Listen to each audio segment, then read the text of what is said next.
and it wouldn't do anything. It wouldn't do anything. It wouldn't. Even after you squeezed it. I squeezed it really hard. Did you try to twist it at all? Oh! Hi guys. Hi. How about that cigar? How about that cigar? That was embarrassing. Welcome to episode 95 of How About That Cigar Live. Guys, thank you so much for joining us live on Facebook, live on YouTube as well. If you are listening on the audio podcast after the fact, thank you so much for listening to us while you drive down the road or work out or twist things, whatever it is you do. No judgments while you listen to audio podcasts. Thanks so much for listening. Episode 95. This is 95. Crazy. And guys, this is another big kind of milestone, which we're really excited about and grateful to you for. So obviously we have How About That Cigar Live, the show that you're watching right now that we're all enjoying. But the website, howaboutthatcigar.com, actually launched officially live February 1st, 2019. Happy 2-year anniversary. Dos años. Thanks so much for, making us part of your cigar culture, making us part of your cigar life. We do this because we just love it. And thanks so much for being a part of it with us. Truly grateful. Absolutely. As always, like we said, we are live from the Drew Estate Cigar Studios. And let's talk about the new Liga Privada Bauhaus. The basic tenet of Bauhaus architecture is that every object must have a purpose in the design. The new Liga Privada Bauhaus Short Robusto pays extra attention to leaf placement within the cigar, intentionally designed to take our European aficionados through a newly curated experience. Bauhaus is a 114 millimeter by 50 short Robusto that is wrapped in a rich, earthy Connecticut broadleaf Kappa, includes a bold Brazilian binder, and is completed using filler tobaccos from Honduras and Nicaragua. Wrap it. The Liga Privada Unico Series Bauhaus is packaged in an elegant gold embossed 12-count box. The Liga Privada Unico Series Bauhaus is now available at EU retailers through Drew Estate's European distributors. For more info, please visit drewestate.com. Kind of hot. Oh yeah? Wow. A little bit. You need I'll be all right. Need me to get the hose? I'll be all right. All right, that's good. So it is Super Bowl week. So for anybody who's interested, there is a game happening on Sunday, the Super Bowl. Old school versus new school, as the NFL calls it. Yeah, it is. I mean, you're looking at, Tom Brady, who's he's pretty good. I think he's got a future in the game, Tom Brady, and Patrick Mahomes, who I'm pretty sure he won the big game last year. So yeah, that boy good. So yeah, it's a good. I think it's going to be a really good game. I am. As much as I love Patrick Mahomes, and I believe he is like if for lack of a better term, the future of the NFL. He's just a great athlete all around and a good guy. I am not going to bet against Tom Brady in the Super Bowl. And neither team is my team. I'm not going to bet against Tom Brady in the Super Bowl. So he's a hard one to bet against. Yeah. So I'm taking Tampa Bay. That being said, I've got 31-29 Kansas City. All right. I've got 34-26 Tampa Bay. All right. So it should be an interesting game. And other news, we just have to talk about this. The weirdest thing happened over the past week that you may have seen it on the news and all over social media. Apparently, the financial system is rigged. You're watching mainstream media, That's weird. That's weird. So anyway, yeah. Too much memes. So I hope everybody bought their GameStop stock. And, I honestly, AMC. Yes, AMC. And I bought a lot of stock in this company called My Little Pony. That's good. I don't know if it's going to, I don't know. I'm just going to hold and just see. I'm suggesting everybody buy stock in Toys R Us. Yes, absolutely. And Enron. Yes, by Enron and Netscape. By Netscape. AOL. MySpace, AOL. Those are good ones. Definitely movers and shakers. As always, guys, in the comments, participate along with us during the show. Tell us what you're smoking. Tell us what you're drinking. If you have questions for our special guest in a few minutes, let us know what those questions are. And I think it is time to introduce our special guest of the evening. Mhm. And as always, on How About That Cigar Live, special guests are brought to you by Corona Cigar Company and coronacigar.com, the internet's largest and easiest to use virtual cigar store. Corona Cigar Company offers you the finest handmade cigars, humidors, and cigar accessories at the absolute lowest possible price. You'll also find unique and limited cigars containing Florida sun-grown tobacco. As a proud American, President and founder of Corona Cigar Company, Jeff Borshowitz, believed it was possible to bring cigar tobacco farming back to Florida. At Corona Cigar Company and coronacigar.com, you'll find the best selection anywhere in the world of cigars containing this special Florida sun-grown tobacco. If you live in Florida or are just visiting, be sure to visit any of the great Corona Cigar locations in downtown Orlando, Sand Lake, Lake Mary, and also the Davidoff of Geneva Lounge in Tampa. For more info on all of that, please visit coronacigar.com and floridasungrown.com. And get that graphic out of there. So, ladies and gentlemen, episode 95. How about that cigar live? Please put your hands together. Rousing round of applause for our special guest from FQ Cigars, Matt Hunt. Welcome to the show. Garrett, that was rousing. I appreciate that applause. Yeah. Thanks, Yes, brother. a little bit of That was nice. Kept it nice and low. I appreciate it. you could hear it all out throughout the Twitter sphere. It was deafening. What's up, fellas? How we doing? Oh man, it is a beautiful night here, and we were talking a little bit before we went live. It's a beautiful night here in Minnesota. It got up to 29 or 30 degrees today, so that was pretty sweet. Hey, so before we get on to cigars and everything, I know you're a football guy. You're a Florida guy. Yes. Are you a Tampa Bay guy? So long story. I am in this game. I am a Tampa Bay guy. Actually a born again Packers fan. So last week was a little bit tough. My man. That's right, man. Last week. Man. I know. Yeah. Well, I have really good friends that they're Packers fans through and through, and just watched a few games, and I'm like, I can get behind this whole bratwurst thing. Oh, Yeah. I was definitely a fan with that. And then I'm also a born again Chargers fan, but that hasn't panned out for me yet. So, we're still waiting on that one. What's your prediction? I think it's going to be Tampa 40 and then Kansas City 35. Yeah, That's a lot of offense. Yeah. Well, Offense. I think that's what this game's going to be. I agree. all about. But Shootout. both defenses are pretty solid. I think the defenses are going to hang back and let them play. I only hope so. I hope so too. That just makes for a fun game. Well, and I used to be so. I actually played college football for 1 year up in Massachusetts, and ever since then, I was like, man, Patriots fans, not my favorite. And of course, then I was like during the time of like Tom Brady was just like running stuff, and I'm like, God, I hate you, Tom. But then I actually became a believer. I actually watched. There was a thing on Facebook. It was Tom versus Time, and I was like, he doesn't seem like the worst guy. Yeah, he is actually he's a pretty great dude as far as everything I've seen online and seen interviews with him, and that deal after the Saints game with him and Breeze's kids and family and everything. Oh, yeah. And then him hugging his son after the Green Bay game. It's like, okay, he's a good guy. And then he was like, "Can I talk to my son?" And I'm like, "Who's gonna tell Tom Brady?" No, sorry, pal, you just won. Get out of here. Exactly. Yeah, it was a heartbreaking loss for us Green Bay fans, but Green Bay just didn't get it done. So, all right, did you see that they almost traded? The big thing is they were saying that I guess the Texans offered Deshaun Watson for Rodgers, and the Packers turned it down. I was like, Well, there's like 3 teams that went hard after Aaron. yeah, he doesn't. I don't think he wants to leave. yeah, why would he? I don't think he wants to leave. He just wants to get the Rodgers rate and stay in Green Bay. Well, I just hope he can get another Super Bowl ring before he retires, but we'll see. We'll see how it goes. So, Matt, thanks again for being on the show with us tonight. And, you know, we've been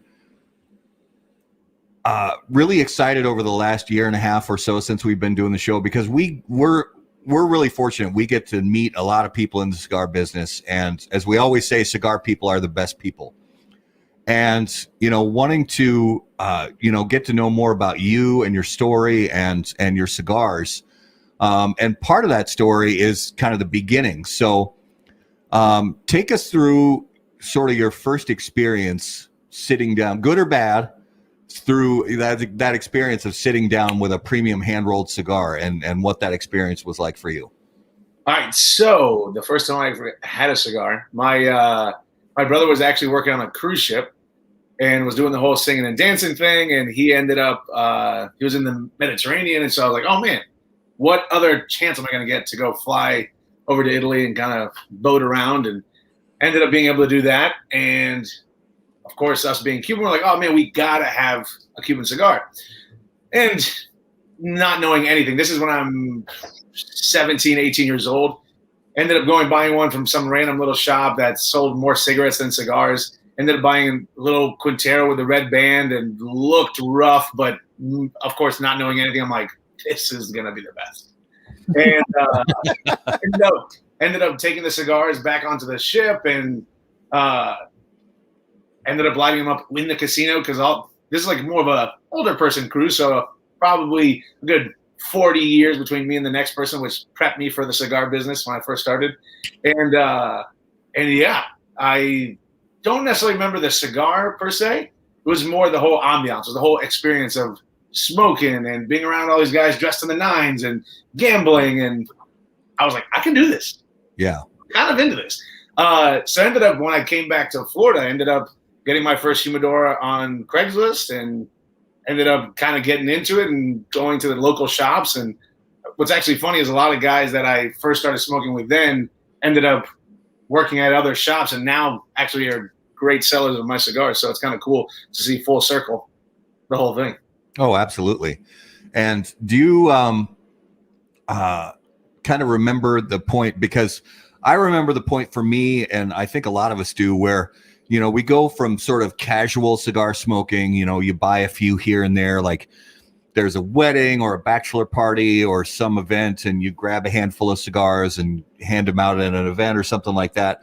And then you kind of jump over that, fence where you buy a little humidor and then you buy a little bit bigger humidor and a little bit bigger. So can you remember kind of that time when you crossed over that threshold from cigar enthusiast to full on cigar nerd? Oh yeah, it was the moment that I realized I could make money from it because it was so. Like I said, I would go to like local shops and like buy a couple sticks here and there, and never was like super into the nerdy side of it. But then I had some family in Tampa that they used to know the people who owned a cigar shop, and I was able to get stuff at price. So I would just buy them and fill up a humidor and be like, "Damn, that's a nice looking full humidor." And I was, like I said, I was 18 at the time. Would go visit my buddies at UF, FSU, these different colleges. And being like 100-year-old man in an 18-year-old's body, when everybody else is like ripping cigs and whatever else they're smoking, I'm over there with a torpedo. I'm like, oh yeah. And then the fraternity guys would be like, oh, hey, how much for one of those? And I'm like, oh yeah. That's kind of that moment. That was that moment, Matt, that I'm like, I think I just became Matt the cigar guy. Yeah. Yeah. And that is one of those things that you realize, man, there's a market for this. And honestly, we were talking also about this before we went live, that, the cigar boom back in the 90s was great, but it really feels like we're in the middle of an even better cigar boom right now. And it's been kind of ramping up for the past 5, 6, 7, 8 years, something like that. And you got in at a good time. So when you were, in college and, looking through your prospects, your future, thinking about what you wanted to do, how did that turn into a decision to say, okay, I'm going to make a business out of cigars. Did you immediately go to a brand, or did you start thinking about retail or anything like that? How did the FQ line of premium cigars originate? So it's a quick story. It's one of those things of just kind of like being in the right place, right time, knowing the right people. Because you can imagine, right? Like a lot of people who probably see you guys have this show and they're like, oh my God, you figured it out. You created your own little brand. You got your stuff going. Like you got people sending you cigars, reviewing them, this and that. And I tell people, I didn't necessarily go and work for a retailer and then become a broker and then become a sales rep and this and that. I ended up going from finding out that I could sell cigars, having some ideas for branding, and then very fortunate for me that I ended up meeting John Oliva from Oliva Tobacco. So not Oliva Cigars, but Oliva Tobacco out of Tampa.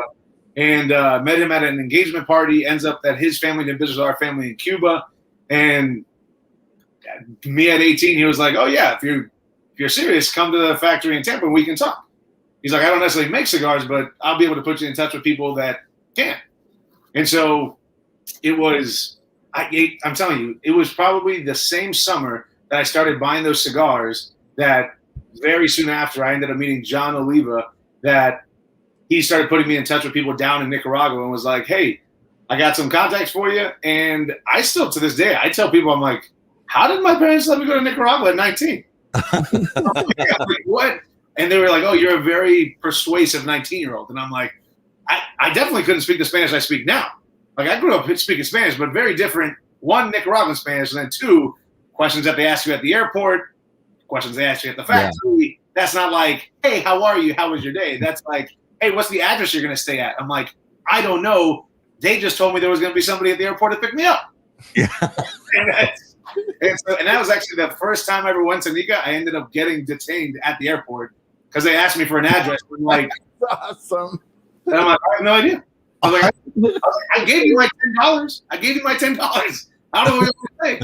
And it didn't help because then I remember I was like, and I don't know if you guys remember when you went, like there used to be a time when there was literally, they didn't even have like all the stuff to scan all your luggage and all that stuff. It was literally, you went through customs and you turn a corner and it's like all glass. And I was expecting somebody to have my name. And after like the second trip over there, I'm like, "Please just let me go look at the glass to see if somebody," the guys just like butchered my name. And I'm like, "That one's for me."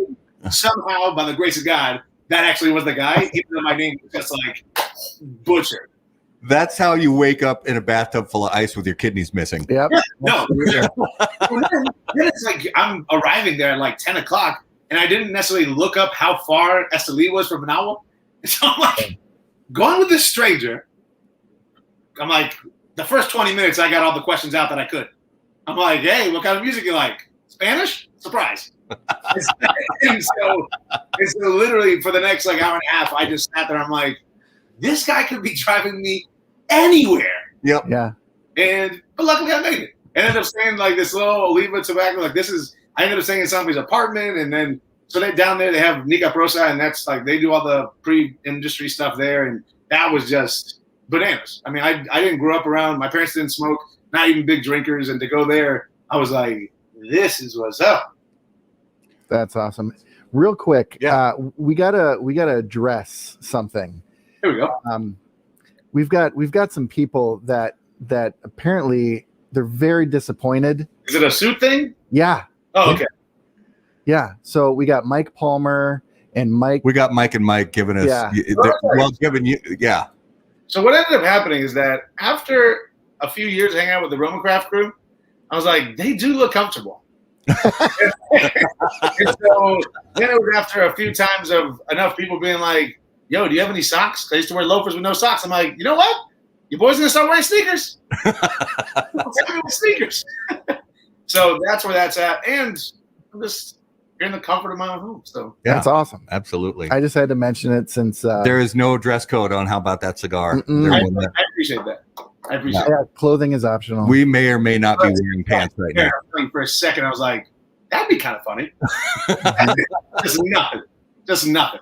Mm-hmm. We get Facebook banned so fast we wouldn't know what hit us. Like, you can curse, but I swear to God, put a freaking shirt on that guy. Yeah. Please say whatever words you want. Just please. Yeah. Just tell the hosts of the show to please put their on. moves away. So what? When you got to Nicaragua, did you look at a few? Because one of the key parts of building a brand and putting blends together is good factory partnerships and getting in with a factory that really has quality people, quality processes, can really help guide you to put blends together that are not only tasty but are going to deliver from a retail point of view. So did you tour a few different facilities and kind of make up your mind, or were you set on going to a particular facility for factory partnership right off the bat? Well, so the partnership started pretty quick, especially like I said. I mean, the relationship I had with the Oliva family was awesome because I'm going to be 100% honest. It's one of those things. Like when I went down there, John Oliva didn't even know that I was going. So, Okay. so let's this is a little tidbit of a story that I always think is funny. Like fast forward 3 years, I was going down back to Puerto Rico, and I didn't even have a cigar brand. I was just trying to learn as much as I could. Like I was telling you guys before we started the show, is like, I didn't want to just have cigars sent to me and then be like, I own a cigar brand. I wanted to go down and know what I was talking about. And it was crazy because Gustavo Cura, Gus, the man, first thing that he made me do when I went to every factory, which like the first ones was Pensa and Naxa, which like those are the ones that they're affiliated with. And it wasn't like, oh, hey, yeah, let's go play with blending. He's like, no, go to every station. And it wasn't like he walked me over to a station. He was like, no, just go to every station and learn what they do. I was like, sick. Same thing as that driving situation that I'd be like, because I don't want them to just be a random humongous white kid looking like a white kid walking up to them and then they just be like, okay, what's up? But I started trying to kind of, hey, how long you been doing this? Blah, blah, blah. Like just trying to create relationships. And it was through that I was actually really able to create a lot of cool relationships with the people in the factory because that made it such an easy decision to like, yeah, I went to a few other ones, but I mean, it was just so natural there because for almost 3 years, I was just kept going back and was going through the process. And then finally kind of going and blending and trying to taste every single tobacco that they have in their repertoire, which is insane. And it was kind of an easy decision because remember, I was at that time when I finally came out with something that would have been like 2021 that they took me seriously. I mean, granted, I think my first shipment was like 3,000 cigars and it was 1,000 of 3 different blends. Yeah. And the next time I was like, okay, well, the one in the middle wasn't everybody's favorite. I'm going to stick with 1 and 3. And then I'm going to go to 3 different sizes in those 2 blends. And then the numbers grew from there and so on and so forth. But there's one of my favorite stories is that I actually ended up going relatively soon after I first got into creating the FQ brand. And we were going through another process and another shipment. And I felt like something was off. And so I had actually ended up telling Gus, and Gus was like, okay, go talk to the guy that's running the floor. I was like, oh shit. I was like, he's gonna love this. So I ended up going to him and I ended up having to tell him, like, oh hey, this doesn't taste the same. And I even brought samples from my first shipment just to kind of compare, because I mean, not to say that I was suspicious, but I mean, just like anything else, I wanted to be careful just because of me being young, and no matter what factor I ended up using, I would always want to kind of fact check them. Yeah. And the guy actually smoked the cigar, and he was like, you know what? He pulled up 2 chairs in the middle of the floor, and we just started smoking them as they came off the rolling tables. And I was like, damn, that's still to this day one of my favorite memories I've ever had, because that was one of those moments that you're like, okay, I feel like I'm doing something right. Yeah. I'm being taken seriously, even though I'm not doing a million sticks a year, millions of sticks a year. Like, they know that I'm really trying to put my heart into this product, even though it's still a new brand. Yeah. Well, and it really is amazing. And again, I say it all the time, but anybody who ever gets a chance, obviously we got to wait a little bit for the world to open up again, but anybody who ever gets a chance to go to Nicaragua and do some cigar factory tours, your appreciation level for the products that you enjoy on a daily basis will increase by 1,000%.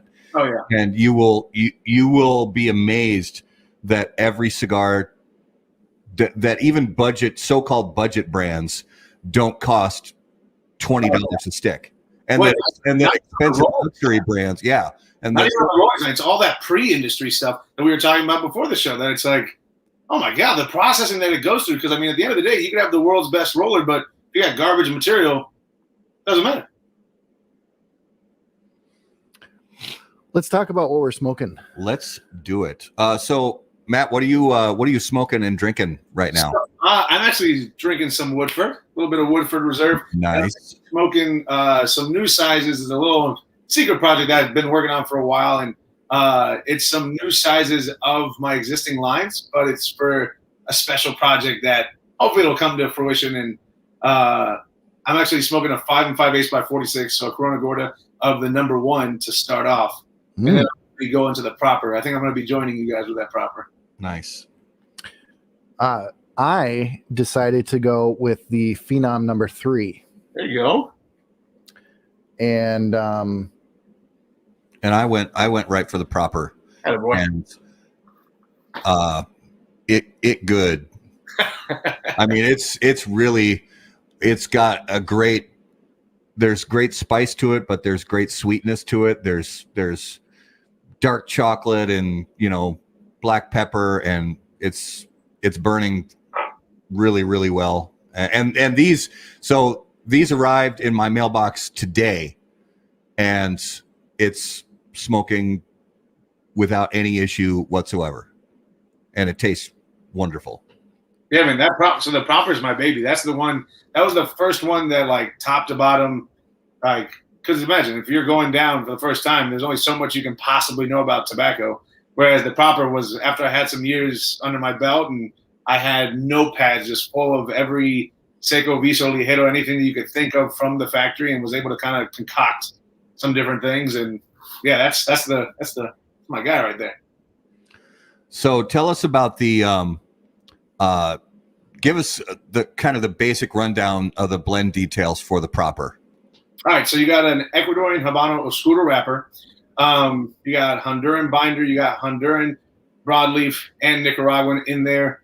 The big things that I always tell people, I mean, my big thing when I was blending was I wanted to try and get some of those more full flavored tobaccos, but I'm not a huge, like, I don't want to necessarily have a nicotine bomb. I don't want to necessarily smoke a cigar and be like, I got to go take a nap. That's never been my palate. And because, I mean, even way back, the number 3 year was actually, when I first started, was a natural. But then as I started learning things in the industry, ended up feeling more confident in the blending process, we changed it to a Maduro wrapper. And same thing with that one. That one's a little bit younger in the tobacco, so it has a little bit more of that spice right at the beginning.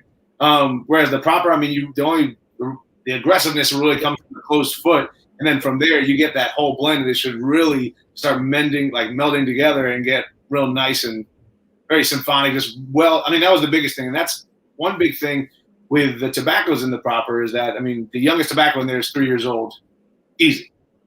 I mean, that's a big thing on the box. So that was, like, I have it all listed there of kind of what we went with for the aging process. And I wanted to be able to get those heavier tobaccos. But as we got them aged, we were actually able to start blending them together for a super clean smoke, which I can give props to Nick Melillo that was one big thing that kind of flipped the switch in my mind when I was first trying to blend stuff, that he was like, you want that thing to be clean. Yeah. Mm-hmm. Well, and this thing started like a party right away. It was like you walk up to the club and you're like, there's no club here. And then some guy opens the door. It's like, boom, boom, boom, boom. It's like, okay, we're going to party right now. Now, the bouncer didn't kick my ass, but it's a party. And, dude. That's my favorite cigar review ever. Dude, flavors right away. I'm loving it. Awesome, man. I appreciate it. It's like there's a party in my mouth and everyone's invited. They are, all of them. And tell us about the, hit us with the number blend, 3. the blend details on number 3. That's going to be the Habano Maduro, Nicaraguan binder, Nicaraguan Honduran filler.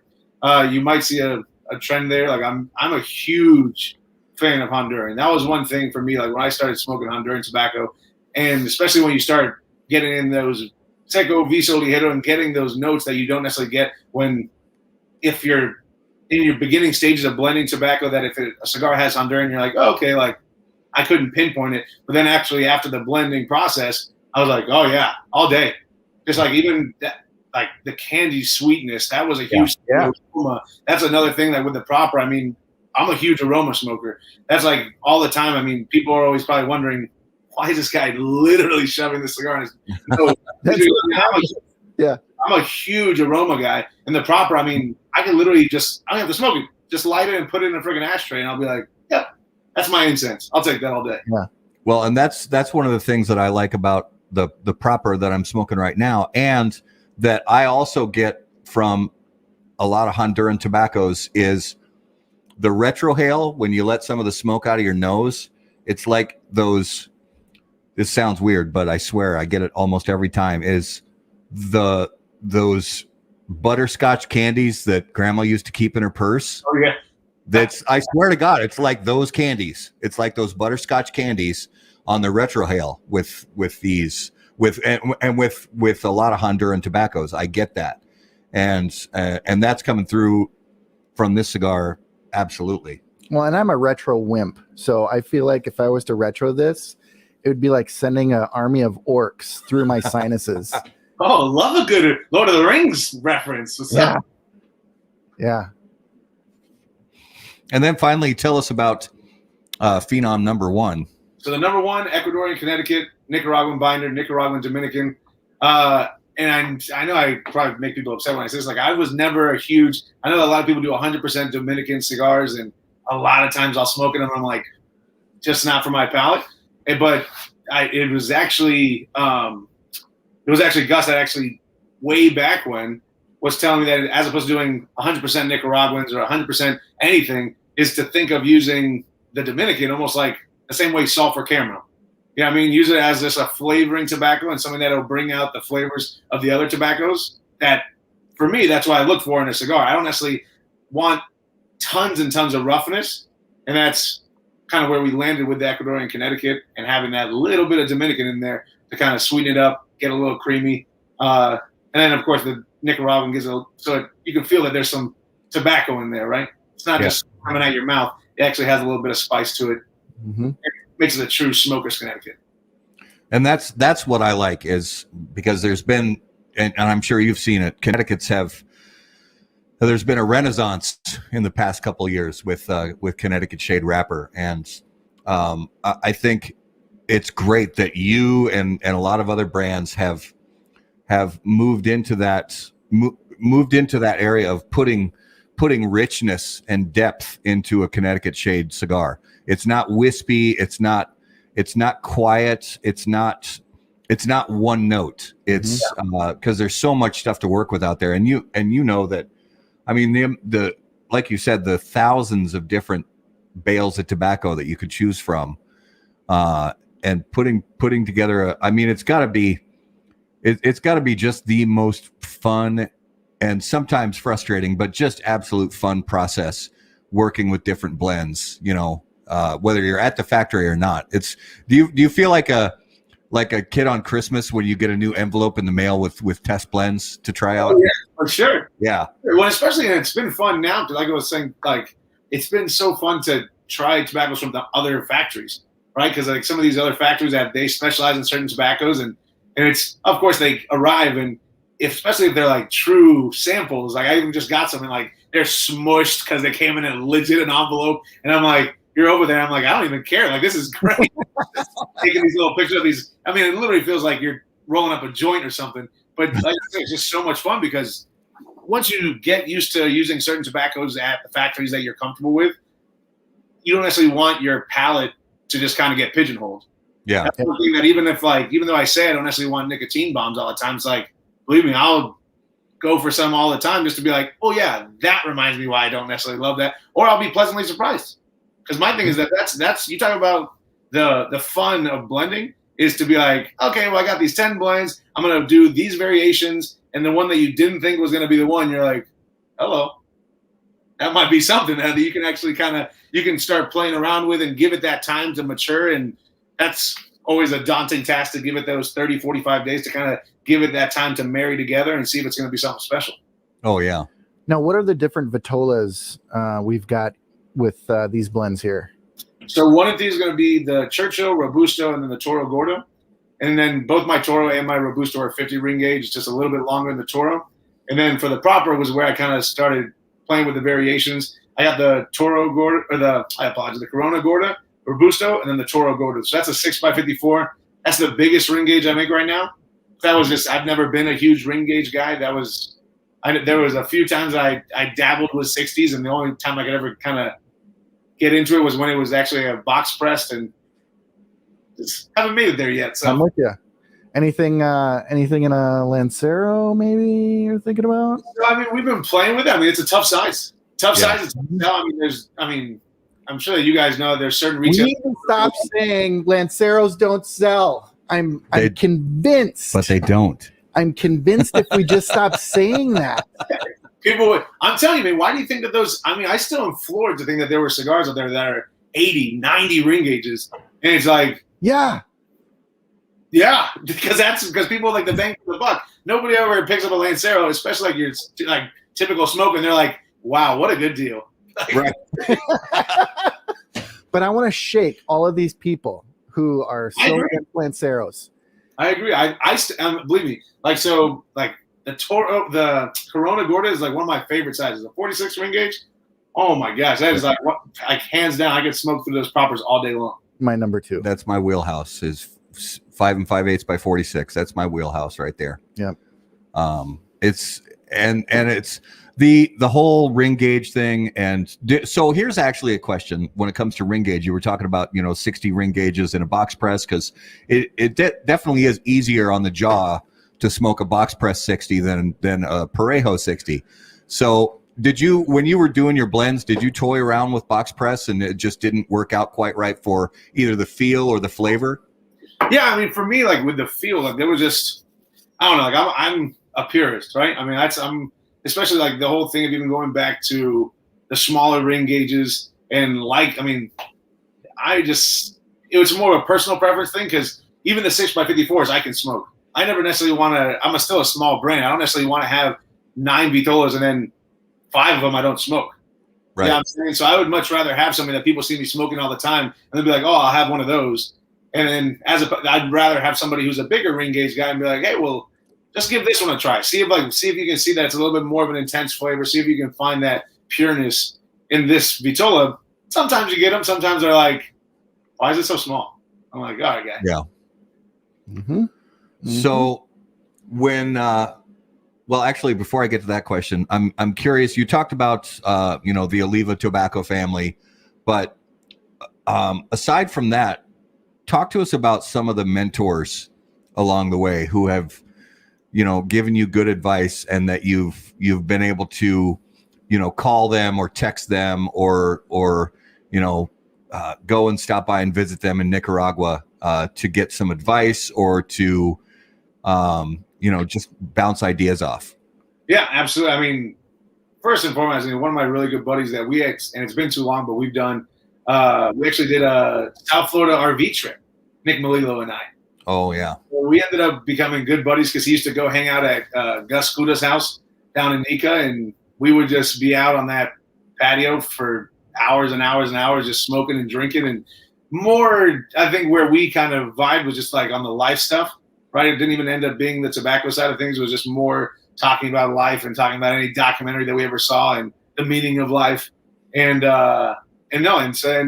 after we would leave those nights, I'd be able to send him anything, and he would send me stuff here and there. And imagine, like, I was still going to college when I was first getting into it, so I even did projects on Nick Melillo, and we'd be on like a 2-hour Skype call, and I'd be like, I already know all these things, so can you just like tell me them so I can write them down?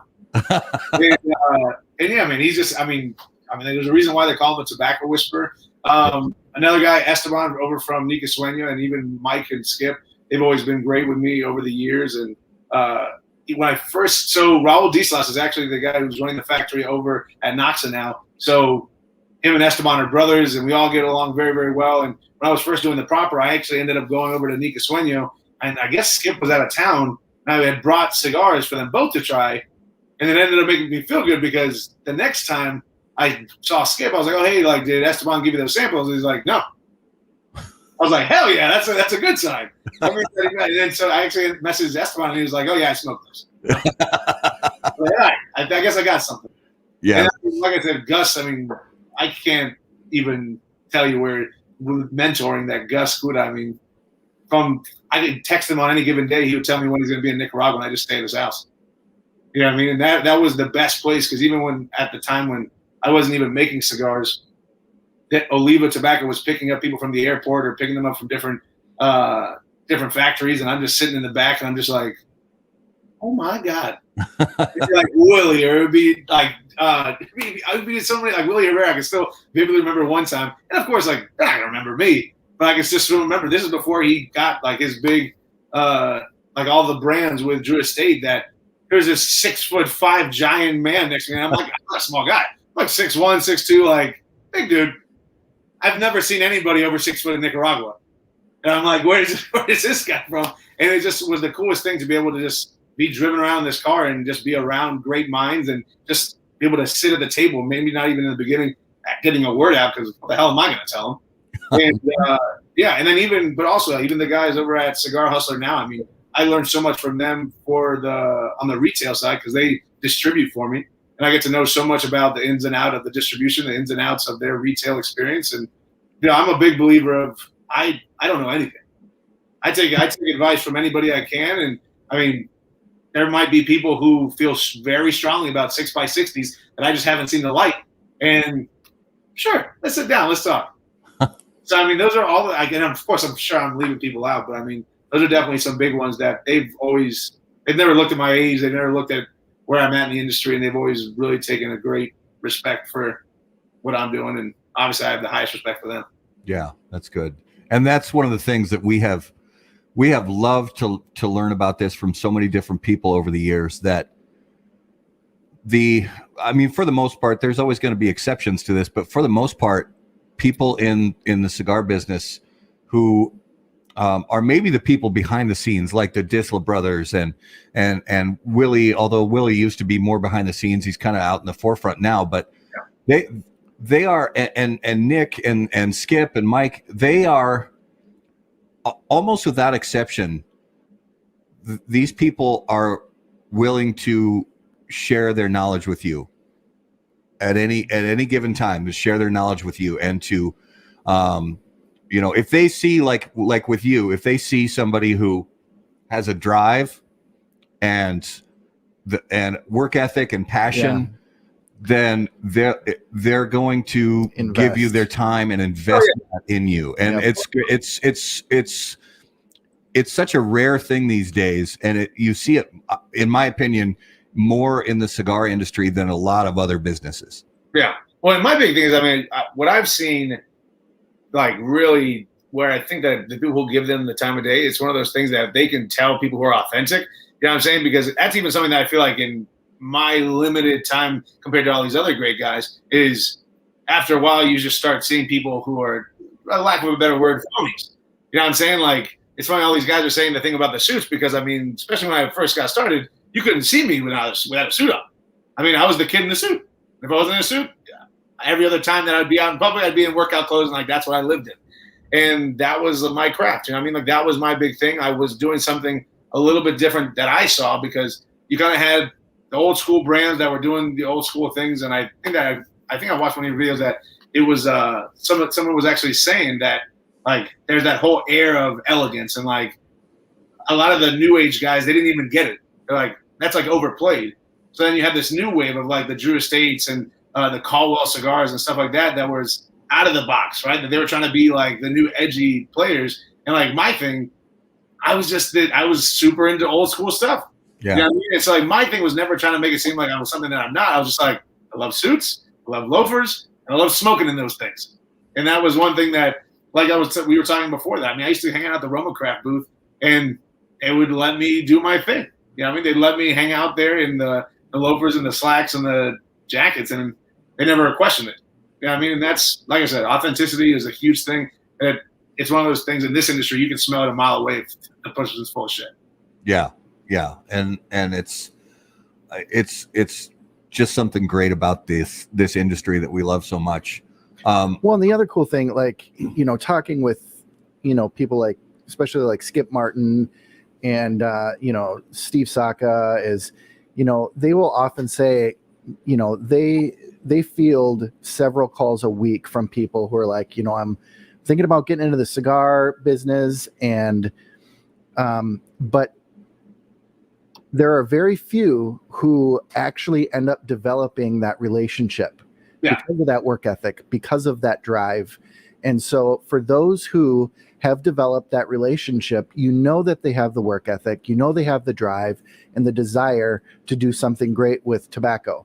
And they have, this interest in building not only their brands, but the cigar industry as a whole.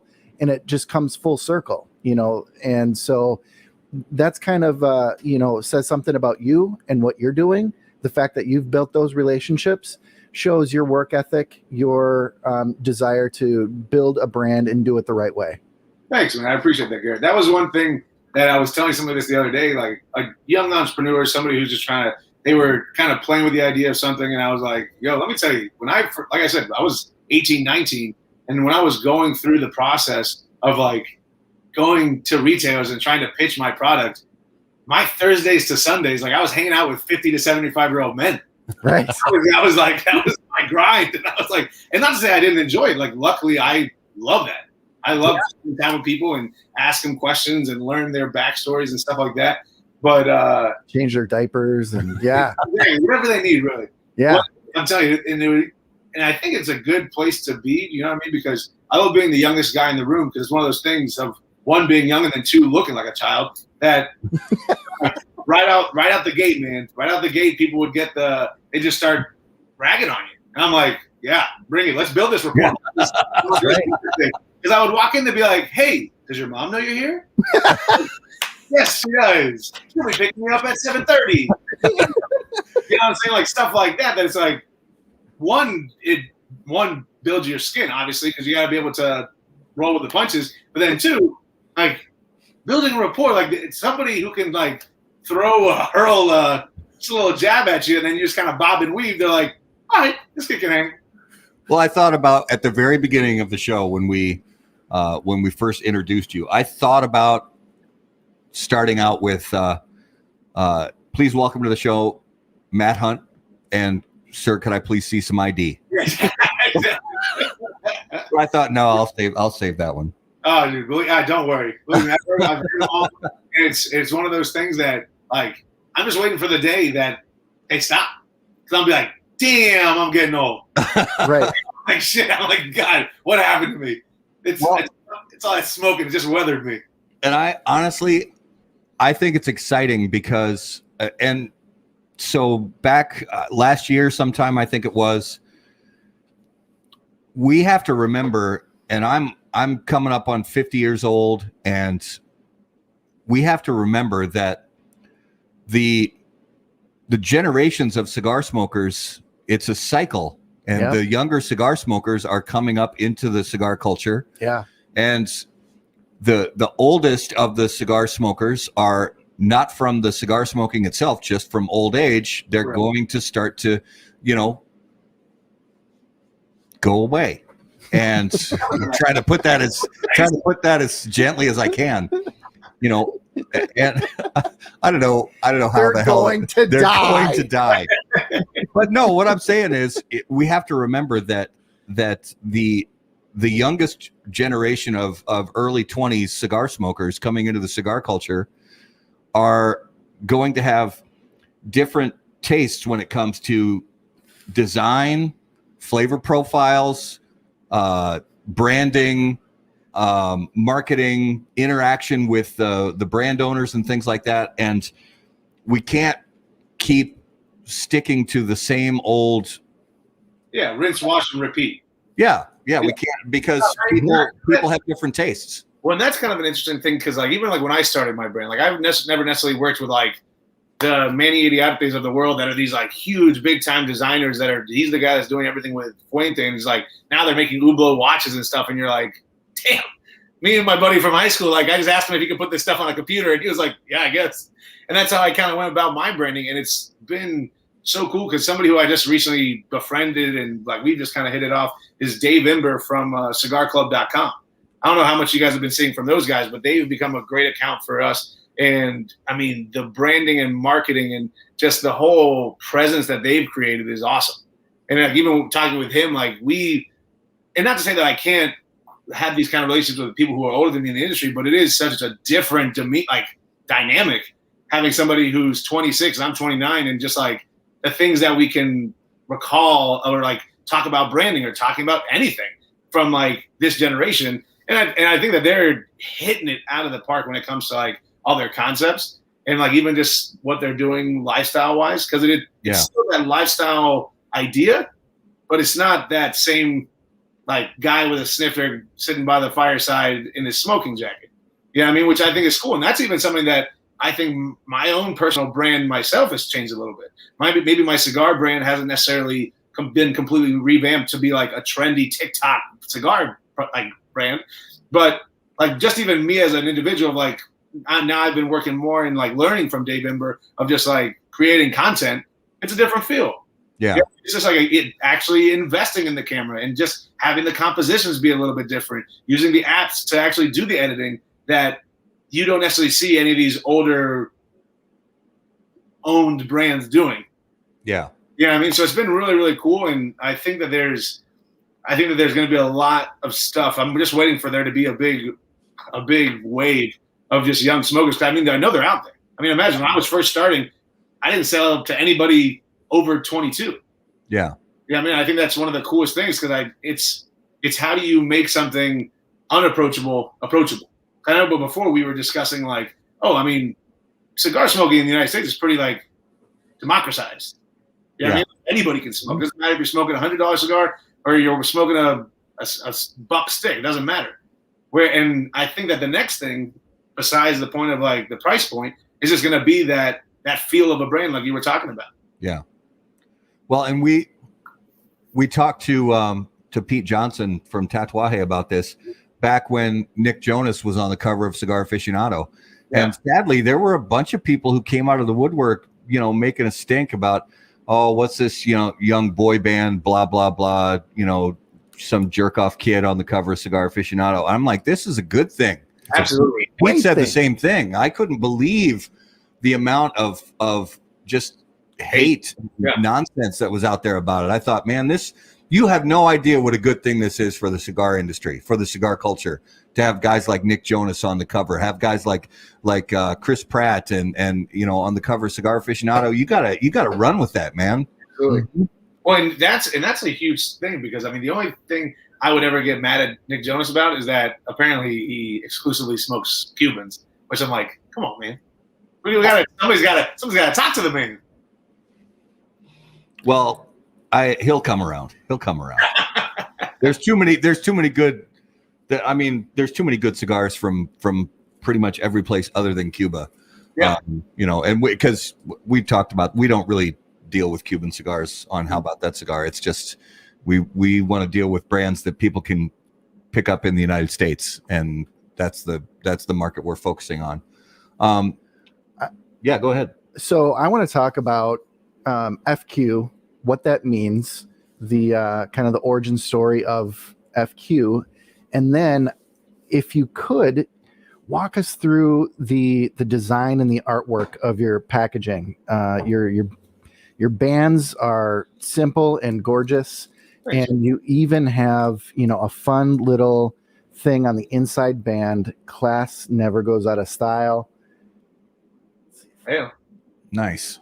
Yeah, I mean, so FQ, I mean, you can imagine. I mean, in this industry, it's one of those things that everybody has Cuban heritage. Everybody has a story that their grandfather brought the seeds in their pants and they shook them out in the ground and now they have tobacco fields.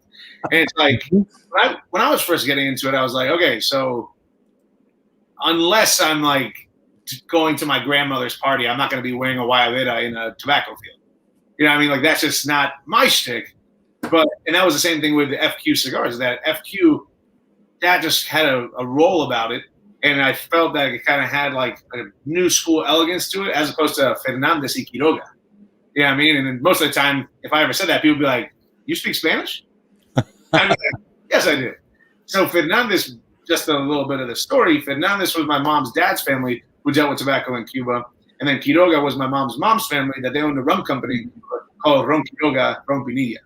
So got crazy history. There's got a lot of lineage and stuff, but it was one of those things that I didn't necessarily want to just try and like grasp for connections to Cuba and that be kind of my pedestal that I built my brand on. I wanted it to be kind of that, what we were talking about, just kind of a new school thing, but with a nod to the past as opposed to like, oh, I'm stuck in Cuba. Mm-hmm. Mm-hmm. And but it's just so interesting because it honestly, like even growing up, like I said, nobody super immediate to me who smoked cigars or drank or any of that kind of stuff. So I became this family historian. I just loved every bit of what I was getting because I mean, on the Fernandez side, my dad or my mom's grandfather came from Spain at 12, started working in one of the like bodegas, like literally just like the warehouses for the tobacco, and worked his way up and actually started a business and was on the side of things of being a broker from farmer to manufacturer in Cuba. And then Quiroga, I mean, that's awesome to be able to look through that history because, I mean, to be able to Google Ron Quiroga and then find the packaging of your family, you're like, that's pretty dope. Yeah. I'm pretty down with that. And so it was just a cool thing that not only for the like my cigar brand, but even just for me to be able to know where my family came from and the craziness that is the backstory.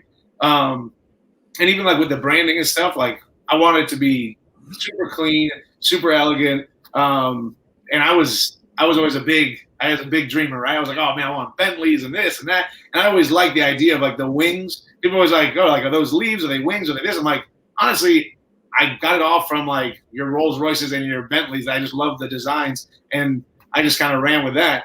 And then with the proper, I just loved like super simplistic. I love the contrast of the white and gold on the dark cigar.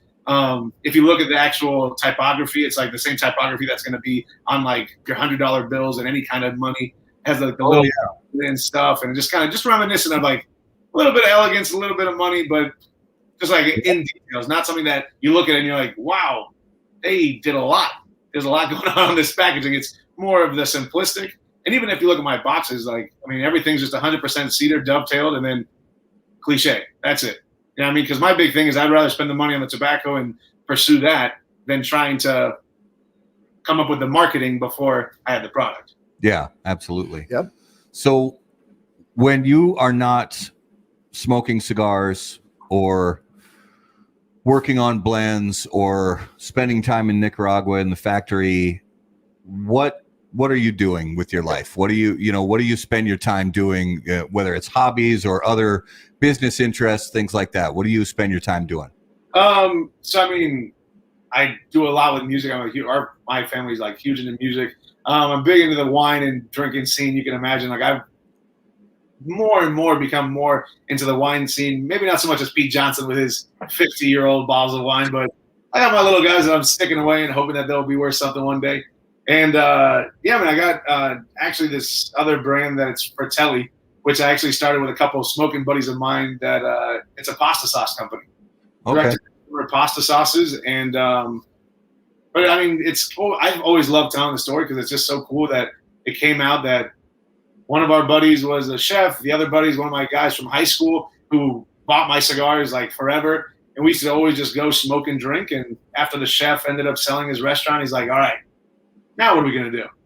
And so we've been able to now kind of start this business. And we've been on doing mostly direct to consumer online. We've probably been in business like 3-4 months, and it's been gangbuster. And just now we're in 3 retailers, 2 in just outside of Atlanta, and then 1 here in Orlando. So I'm busy. Yeah, absolutely. Awesome. That's yeah. Going on. And my thing is, like what we were even talking about, right? Something I think it was before the show started was, I was like, I think it's just so fun to get into businesses that, like, even if I don't necessarily make it, damn, that process is like worth it. Yeah. You know what I mean? Because like for us to be able to like go through all the taste testing and the nights of drinking and brainstorming and writing, just like kind of just putting things into the universe, like I wouldn't trade that for anything. Well, and it goes back to you mentioned the music thing. It goes back to the creativity part of it, that artists, musicians, we have a inherent creative nature that comes out in just about any type of business project we're going to get into. Well, and I think I saw that you actually went to school for music, yeah? I did, yeah. So what'd you go for? Jazz. I was a jazz major. I graduated with a degree in voice, play a little piano, songwriting, that kind of thing. So I got to give you props. That's the most natural form of creativity right there. I mean, jazz is one of those things that sure you can get a degree, but you got to feel that. Yeah, it's it's really hard as a eunuch too. So it is. I've had to fight a little harder than your average person. So of all your blends from FQ Cigars, which one do you find yourself reaching for most often, and maybe not forever, just lately. Nope, forever, Proper, okay. Yeah, I'm telling you, it's one of those things, especially in so like I said, there's that smaller ring gauge, man. That 5.5 by the 5 5/8 by 46 is just my go-to, and even just recently. So my girlfriend, she's actually Serbian. So like a year and a half ago, 2 years ago, I ended up making some 4 by 44s of all three blends because I was like, oh man, I wanted something that was cigarette size because everybody over there smokes, and I was like, I can't necessarily. I was like, they're out there for 10 minutes. I'm like, oh yeah, give me another 90 minutes. Yeah. So that was one thing. I made these 4 by 44s, and because of at that time it was the civil unrest, and it seemed like one thing after another, I couldn't go and pick them up, and I wasn't going to be paying any kind of crazy thing to get them here. And they finally ended up coming. And dude, we've been smoking these 4 by 44s of the proper, and even the Connecticut. Like I'll have to send some to you guys. I mean, these 4 by 44s are just like little firecrackers, and I just love that size. I'd love it. Yeah, and for us here obviously in Minnesota, typically we're fortunate to be able to smoke inside, but there are times that you don't have that luxury, and when it's 30 degrees out, you want a cigar that is only going to take you 15 minutes. For sure. It's like self-preservation. Yes. Up here. Well, Matt, so we know you played football in both high school, you played a year in college. I also know that you played lacrosse. This is intimate right now. I've never been asked about my lacrosse career on a cigar show ever. So my question is, why hasn't lacrosse really transcended as the great sport that it is in the U.S.? Well, I think I think it's an expensive sport. I mean, I think it's one of those things that I know down here in Florida that I was fortunate. I never picked up a lacrosse stick freshman year. After football, basketball, I was like, okay, well, I got to do something. I don't want to get in trouble. And so went out for the lacrosse team, but I told one of the coaches who actually I had known for years, and I was like, yo, I don't have anything. He's like, oh, don't worry about it. I got you. So I literally was like in Little Giants where they have to like crew it, and kind of like I got like a 10-year-old helmet. And then I got like makeshift pads, and they basically just give me like a wooden stick, and they're like, "You'll be fine. Just go throw your body around."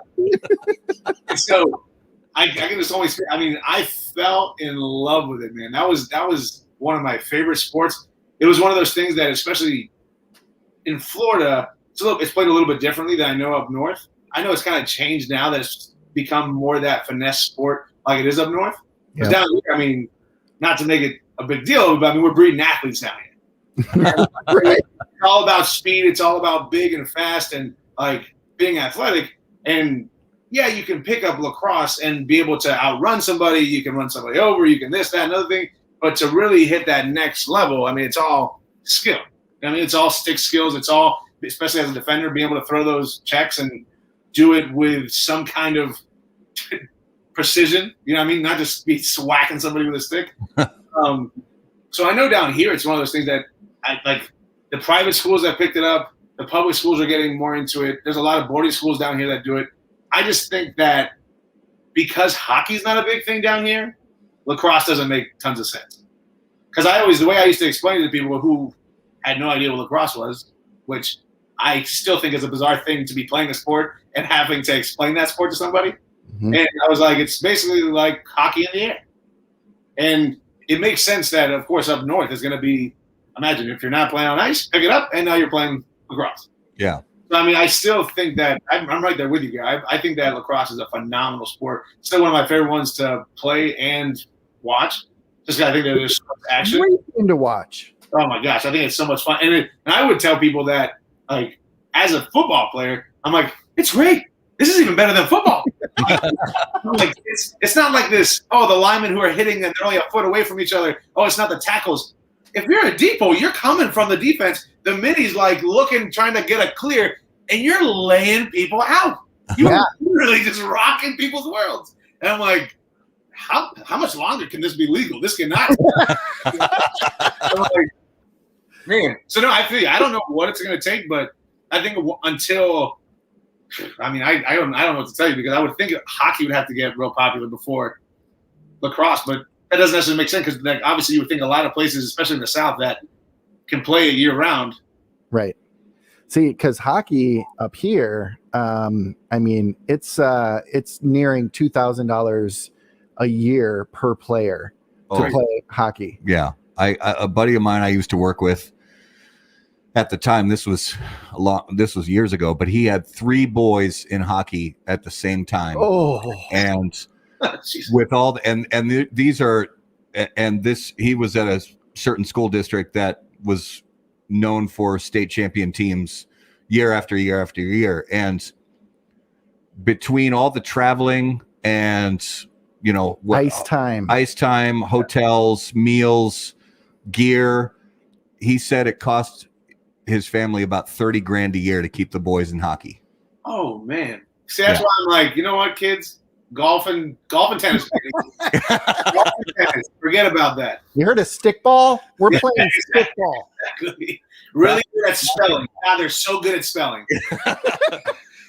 Basketball. We'll go to Dick's. We'll buy a basketball and a nice pair of shoes, and you're done. Oh yeah, that's crazy, man. That's how a lot of people down here are like that with baseball. Baseball is ones that's just like, I have a neighbor that, man, this guy, he's got the same thing, 3 boys, and I mean, what's a life? I mean, they got nothing. Every weekend they're traveling and they're going all over the place, and half the team doesn't speak English, and I'm like, just the minors? Like, this seems like it's like damn.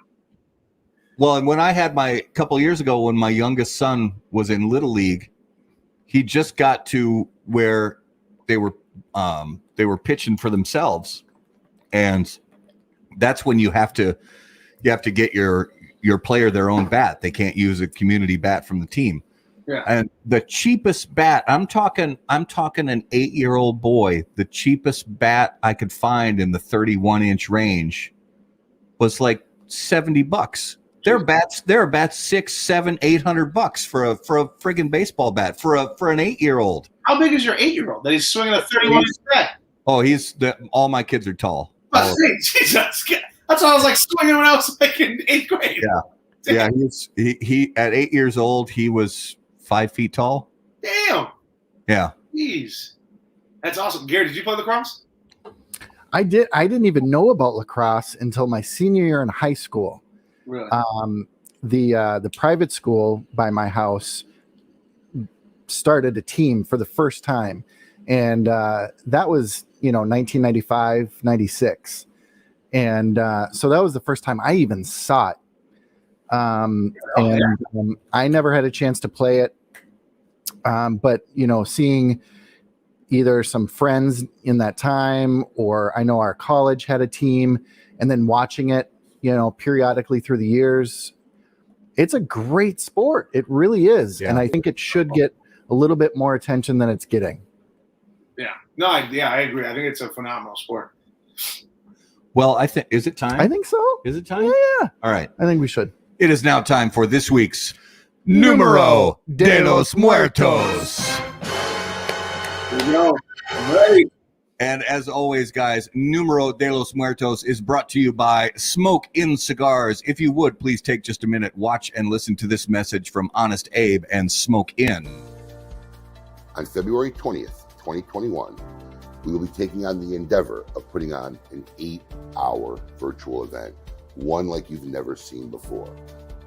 For your ticket price of approximately $169 delivered to your door, you will get the TGS Party in a Box. This box will be filled with everything you'll need for our virtual event, including opportunities to purchase cigars at epic deals, epic packages, and some very special exclusive cigars being made from us by some of the most epic manufacturers in the industry.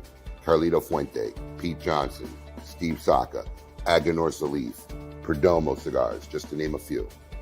There's a very limited supply. Head over to thegraysmoke.com, purchase your ticket, and get your party in the box. We'll see you soon. Peace. And it is time for this week's Numero de los Muertos, brought to you by Smoke In Cigars. Garrett, take it away. All right. So this number is not a high number. All right. On average, 3 people a year die from this. However, last year, 15 people died from this. It's not really relevant. in the U.S. only. All right. So as always, viewers, if you have guesses or questions, put them in the comments. Matt, you and I are going to play 20 questions here and try to figure out what. So 3 people a year On average. Yep. In the United States. Yep. Die And from this every year. I was shocked. Taking a selfie. We did that one, and it's We actually did. that's in the hundreds. Shoot, that's on me. Sadly, it's way higher. Yeah, it's in the hundreds. Okay, United States. But last year was how many?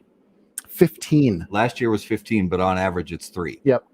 Why was it higher last year? 2020? Yeah. Good call. Just want to make sure. I just want to. John, it is not medical. Okay. Is it an outside cause? It is. See, John's got the strategy down. He knows the questions to ask. He guessed our last week. He was did. our last week winner. It is water, John. Skiing, No. wakeboarding. No. Does it take any kind of equipment? Yes. Is it underwater or above water? Above. Is the water liquid? Falling through ice? Yes, it is liquid. The water is liquid. I'm just making Yeah. sure it's not, could be ice. That's right. So it's soft water. It's wet. It's wet water. Falling overboard? No, We got 2 It's- guesses in a row for fishing. it is not fishing. Matt, you're on the right track Okay. with falling overboard, but I'm going to need it more specific. More specific. Diving. No. Hmm. So I'm gonna help us out with our geographics.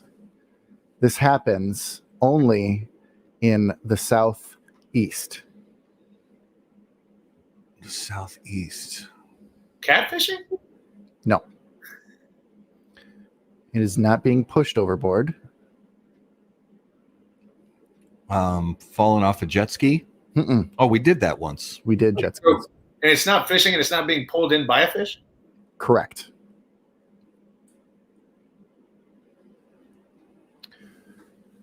It is not shipwrecks. Not shipwrecks. Southeast. Southeast. But he said it's not falling overboard.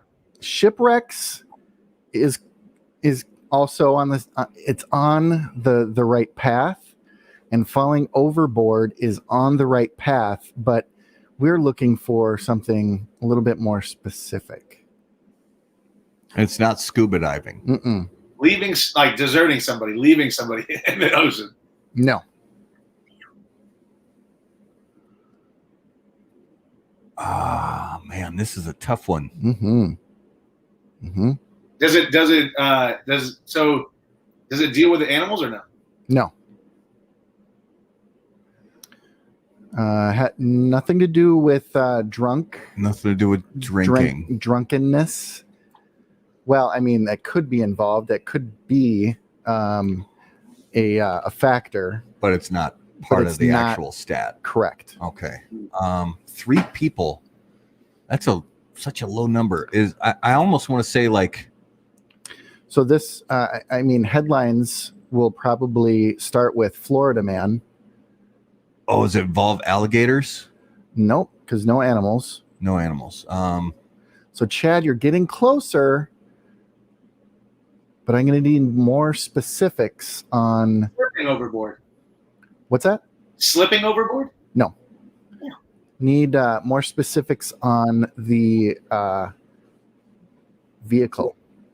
Falling out of a canoe. No. Is Think of the terrain in the southeast. Oh, airboat. Yes, oh, is it? it is airboat casualties. Damn, No way. what the hell happened in 2020?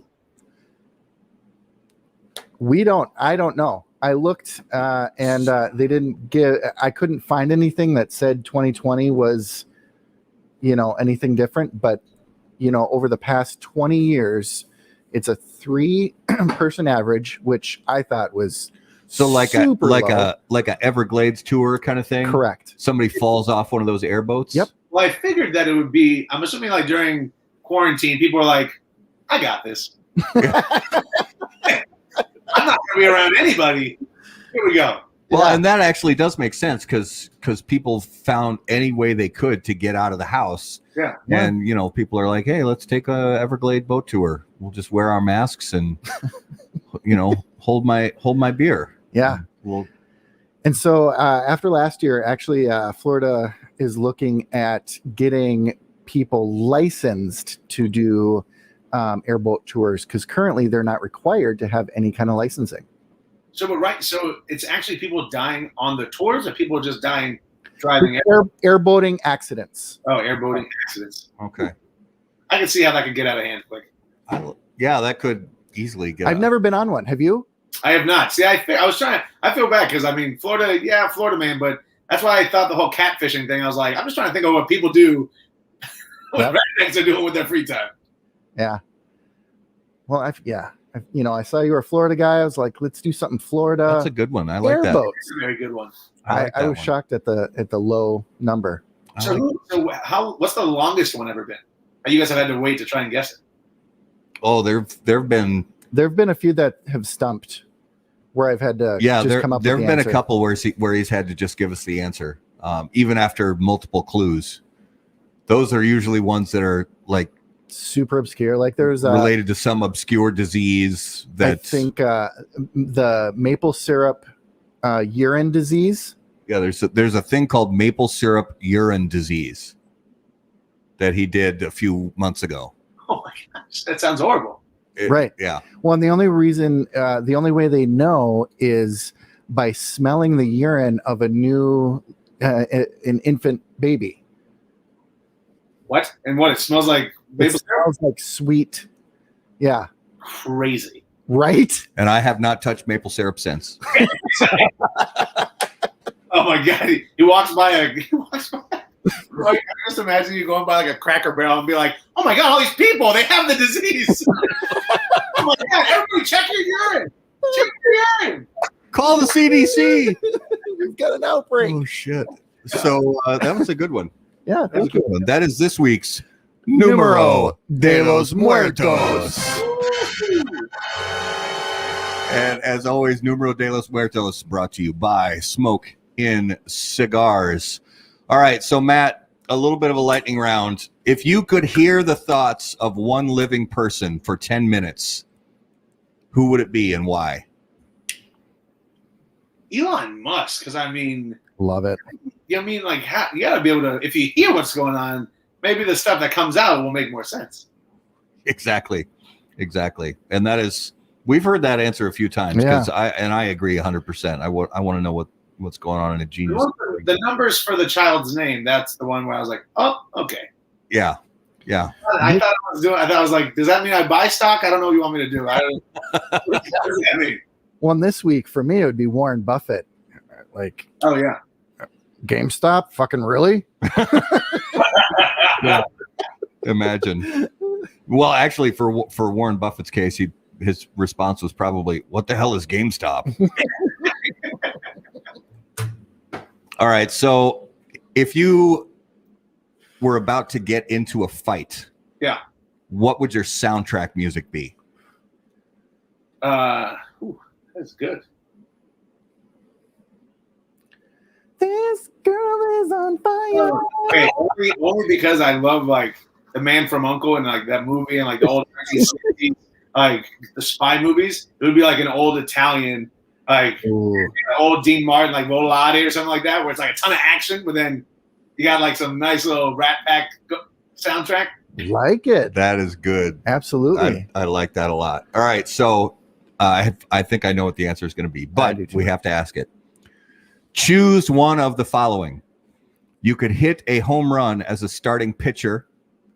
You could score a touchdown as a defensive lineman.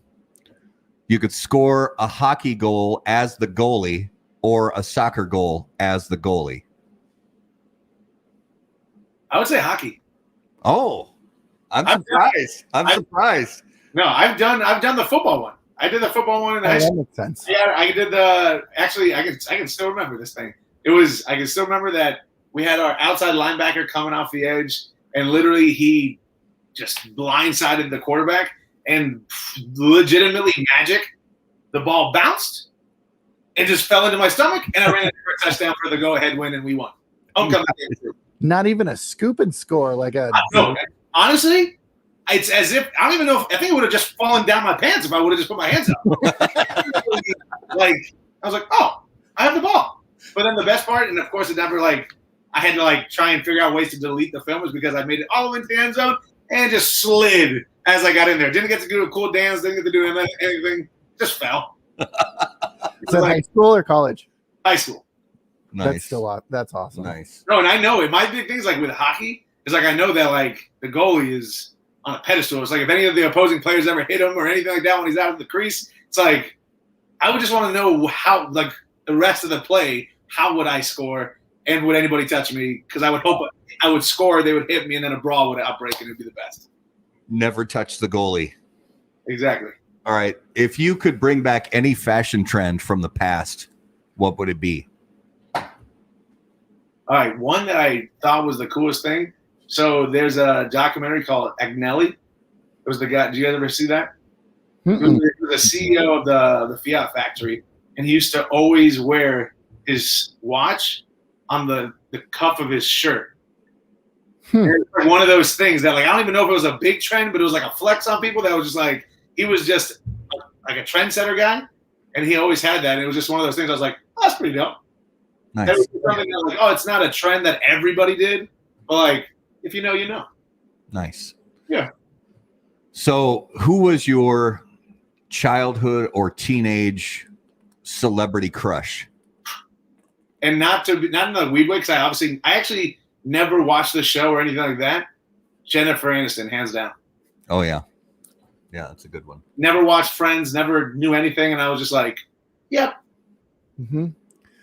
If you could add any person's face to Mount Rushmore, and it doesn't have to be a president, who would it be?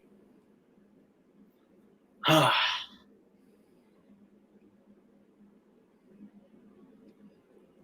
that is a good question. I know it's supposed to be lightning, but No, take all the time you need. and it's one of those things. Do you do it for Actually, that's somebody who I think everybody would agree on. And I just recently watched a documentary with Steve Irwin. Ooh. Oh, the crocodile hunter. Maybe. Who didn't like Steve Irwin? He never did anything. The only thing he ever did was try to help animals. Yeah, I like that. And I'm assuming that he wouldn't get canceled in any kind of way. I mean, Yeah. Somebody would find something. exactly. Sadly. Yeah. That's good. I like that one. So, so Matt, each week we name a notable smokable, a cigar we've smoked over the past week or so that was interesting to us. It could be a cigar that's been on the market forever that we just smoked again for the first time in many years, or it could be something brand new. Obviously, with FQ, you've got your own stuff, but do you smoke outside of your own catalog from time to time? Yeah, I actually do all the time, and you would be. So that's the one thing I actually do miss a lot about the shows is, man, of course, throughout the year you're just working on stuff, but the shows were always great because you just got a stockpile and you're able to work. You're able to taste everything that everybody's doing. Yeah. But actually, I had to go see these guys directly to make sure that I got one. Was one of the new Postania War Bears. I came with that thing. I thoroughly enjoyed it, especially being one of those guys that's not. I don't necessarily want to go take a nap after one of those smokes. I told Mikey, I'm like, buddy. Yeah. I get it. So I won't give any spoilers, but I just finished my review of that War Bear Toro, and it will be published very soon on howaboutthatcigar.com. I won't give any spoilers, but yeah, it was tasty. Thank you, man. What was yours this week, Gary? I did a throwback. I came in and I looked and I saw this old Hoyo de Monterey Excalibur. Oh yeah. And I was like, you know what? I haven't smoked one of those in probably 2-3 years. Yeah. That's a damn good cigar. Yeah, it is. For a reason. Like, that's a staple in just about every humidor in America for a reason. Yeah. And I'd say that's a cigar that a lot of people, I'd say you could put that cigar in like the Hall of Fame, Cohiba Red Dot or Macanudo Hyde Park kind of category, where a lot of people, that's one of their first premium cigars when they first start to get into the hobby. I've definitely put that in that category. I got another one for you, just real quick, Matt and Garrett, that I always enjoyed. And like I said, I mean, I always am critical. I feel like I'm just 100% puros a lot of the time, just because I'm like, you don't want it to be the same all the way throughout. But man, one that I've always enjoyed is the 20th anniversary Christian Idoa, 100% 100. Yep, dude. And he had a little box press. I actually think it was a Corona Gorda that was a little box press, or it might have been an oval. Or oh my gosh, man, I always enjoyed that. Just super sweet. The candiness that we were talking about with the Honduran. Yeah. Yep. Oh yeah. Absolutely. For me this week, so my father cigars made the 97th anniversary cigar for Federal Cigar in New Hampshire. And I had a few of them that I bought. I think 2018 is when they came out. And I had a few of them that I bought. And I just had one left. And I smoked it yesterday. And so if you're familiar with the My Father Le Bijou 1922, it won Cigar of the Year, I think 6 years ago, somewhere in that neighborhood. And so this is, picture the Le Bijou blend with a mild Connecticut shade wrapper. It is a really, really good cigar. It's got those things that you want, like we were talking about earlier. It's got those things you want from a Connecticut shade cigar, where you get creaminess and you get kind of baking spice and roasted pecans and stuff like that. But you also get that Don Pepin, My Father factory spice. And it's just super legit. I was sad to smoke my last one, but I don't regret it. It's such a good cigar.